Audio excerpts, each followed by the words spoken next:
দুই ব্যক্তি, একজন অনেক আল্লাহওয়ালা মানুষ, আর একজন হচ্ছে যে আল্লাহর দিনের খুব একটা পরোয়া করে না।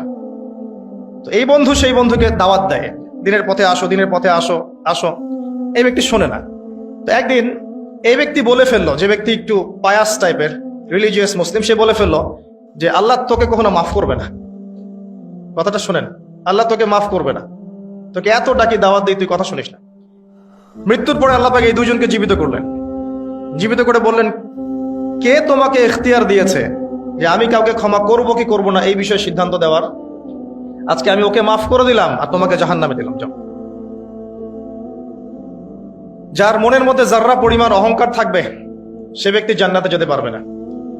আর অহংকার এবং রিয়াটা এত সূক্ষ্ম যে অন্ধকার রাতে কালো পাথরের উপরে যদি কালো পিঁপড়া হাঁটে, এটা যেমন সূক্ষ্ম, রিয়া এবং অহংকার এতটাই সূক্ষ্ম।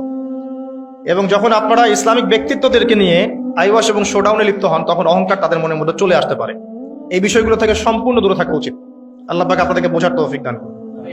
শিরকের পাপ থেকে বেঁচে থাকুন, মানুষের সাথে জড়িত পাপ থেকে বেঁচে থাকুন। আল্লাহ পাক পরম করুণাময়, অসীম দয়ালু। আল্লাহ পাক সমস্ত গুনাহ মাফ করতে পারেন। এর মানে এই নয় যে গুনার এক্সেস দেওয়া হচ্ছে, লাইসেন্স দেওয়া হচ্ছে, এমনটা নয়।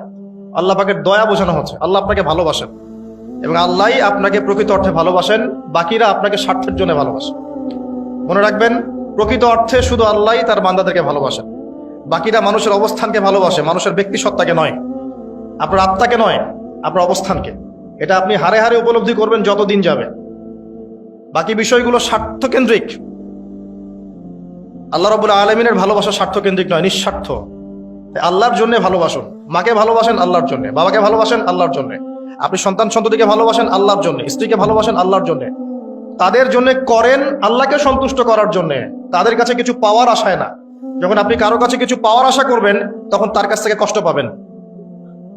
যখন কারো কাছে কিছু পাওয়ার জন্য আপনি আশা করবেন, তখন তার কাছে কষ্ট পাবেন। এর বাইরে একটা ভালোবাসা থেকে, ডিভাইন, আল্লাহর পক্ষ থেকে আসে।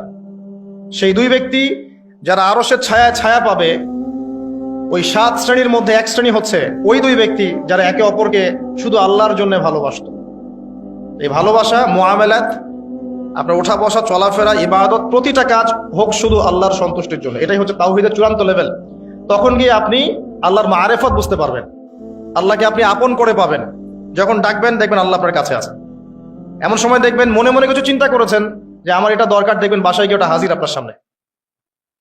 নবী সাল্লাল্লাহু আলাইহি ওয়াসাল্লাম এটাই বলেছেন, জুতার ফিতার প্রয়োজন হলেও আল্লাহর কাছে চেয়ে নাও।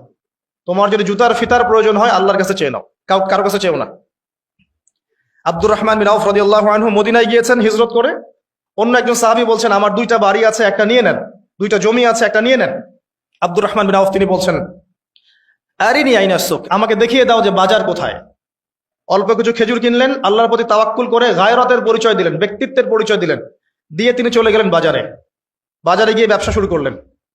মাত্র 7 বছরের ব্যবধানে তিনি মদিনার শ্রেষ্ঠ ধনীদের একজন হয়েছেন।